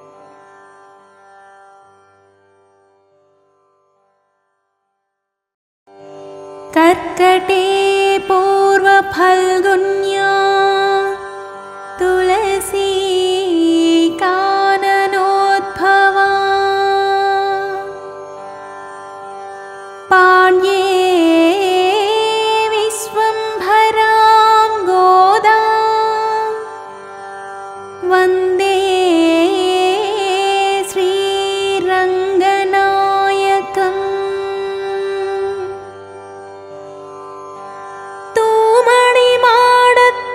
சுற்றும் விளக்கெரியா தூபம் கமலத்துயிலணை மேல் கண்வளரும் மாமான் மகளே மணிக்கதவம் தாழ் திறவாய் மாமீரவளை எழுப்பீரோ உன் மகள் தான் ஊமையோ அன்றிச் செவிடோ அனந்தலோ ஏமப்பெருந்துயில் மந்திரப்பட்டாளோ மாமாயன் மாதவன் வைகுந்தன் என்றென்றோ நாமம் பலவும் நவின்றேலோரெம்பாவாய். తిరుప్పావై పాసుర భావము. గోదాదేవి తన చెలికి మేలుకొలుపులు చేస్తూ ఇలా అంటుంది. విలాసవంతమైన అద్భుతమైన మేడలో 4 వైపులా మంగళకరమైన దీపములు వెలుగుతుండగా ధూప పరిమళాలు అంతటా వ్యాపించి ఉండగా మెత్తని పానుపు పైన పవళించియున్న ఓ మామ కూతురా లే, నవరత్నాలు పొదిగిన తలుపు గడియను తీయుము అంటూనే తన చెలి అమ్మను అత్తగారు అని సంబోధిస్తూ, మీ కూతురిని లేపకూడదా? మీ కూతురు మూగదా లేక చెవిటిదా? సోమరితనంతో ఇంకా నిద్రించుచున్నదా? తన లీలలతో మురిపింపజేసే శ్రీహరివేయి నామాలు పాడుతూ వస్తున్నాము కదా, ఆ శబ్దాలకు నిదుర అనే మాయపొర తొలగిపోయి మెలకు వస్తుంది కదా అంటుంది గోదా తల్లి. ఈ పాసురంలో గోదాదేవి ధనుర్మాస వ్రత దీక్షలో మామకూతుని లేపు నెపముతో మనలను కూడా హెచ్చరిస్తోంది. మేడ, అగరు దీపాలు, మెత్తని పరుపు అన్నీ భౌతికమైన సుఖములు.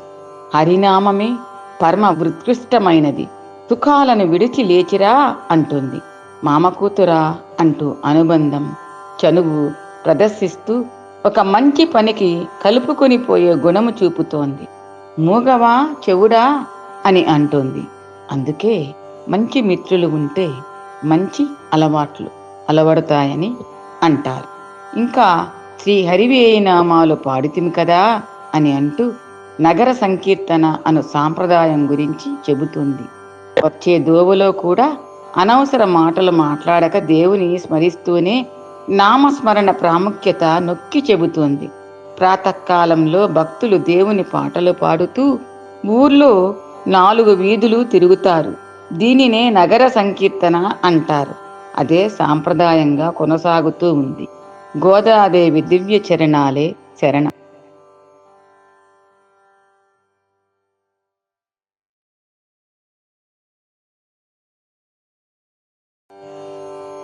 कर्कटे पूर्वफल्गुन्या तुलसी काननोद्भवा पाण्ये विश्वम्भरा वन्दे श्रीरङ्गनायकम् நோற்றுச்சுவர்க்கம் புகுகின்ற அம்மனாய் மாற்றமும் தாராரோ வாசல் திறவாதார் நாற்றத்துளாய் முடி நாராயணன் நம்மால் போற்றப்பறை தரும் புண்ணியனால் பன்றொருநாள் கூற்றத்தின் வாய் வீழந்த கும்பகரணனும் தோற்றுமுனக்கே பெருந்துயில் தான் தந்தானோ ஆற்றவனந்தலுடையாய் அருங்கலமே தேற்றமாய் வந்து திரவேலோரெம்பாவாய். తిరుప్పావై పాసుర భావం. ఈరోజు గోదాదేవి తన చెల్లులతో కలిసి ఇంకో చెలి ఇంటికి వెళుతుంది. అందరూ ఆ స్నేహితురాలి ఇంటి తలుపు తడుతున్నారు. వ్రతము పూర్తి చేసి స్వర్గ సౌఖ్యములు పొందగోరుచున్నావా? వాకిలి తెరువుకున్నను ఒక్క మారు మాట అయినా పలుకరాదా? సువాసనతో కూడిన తులసీ దళముల మాలను ఉరమున దాల్చిన నారాయణుడు అలంకార ప్రియుడు మనచే కీర్తించబడి మిచ్చి వ్రతాచరణకు పంపిన ఉపకరణములను అనుగ్రహించుము. నారాయణుని అవతారము రామునిచే ఓడిపోయి మృత్యువాత పడిన కుంభకర్ణుడు తన నిద్దుర నీకు ఇచ్చిపోయాడా? మాకు శిరోభూషణం వంటి దానవు, మేలుకొరము, ముందుగా నడిచి దారి చూపుము, తెలివొంది వాకిలి తెరువుము అంటూ ఉంది గోదాదేవి. ఈ పాసురంలో గోదాదేవి ముందు పాసురంలో చెప్పినట్లుగా ధనుర్మాస వ్రతం ఆచరిస్తే ఎంతో ఫలం కలుగుతుంది కదా అని, ఆ ఫలమును పొందాలంటే అయితే నీవు లేవాలి కదా, ఎందుకు మాట్లాడకుండా ఉన్నావు? కుంభకర్ణుడు ఓడిపోయి తన నిద్ర నీకు ఇచ్చినాడా అని అడుగుతోంది. తలుపు తెరువమని పిలుస్తోంది. ఆ పిలుపు మన అందరికీ కూడా వర్తిస్తుంది. నిదుర, ముద్దు నిద్ర తామసిక గుణము, త్రిగుణాలలో సత్వగుణమే అభిలషణీయము. అందుకే నిద్రలేవమని చెబుతోంది. మనకు నారాయణుని కీర్తించిన సత్వగుణము అబ్బును. అంతటా అన్నిటా నారాయణుడే. దివిలోన దేవాది దేవతలందరూ, భువిలోని ఋషులు అందరూ శ్రీహరి కోసమే వేచి ఉన్నారు. మౌనం ఎందుకు రావమ్మా అంటుంది గోదాదేవి. గోదాదేవి దివ్య చరణాలే శరణం. कर्कटे पूर्वफल्गुन्या तुलसी काननोद्भवा पाण्ये विश्वम्भरां गोदा वन्दे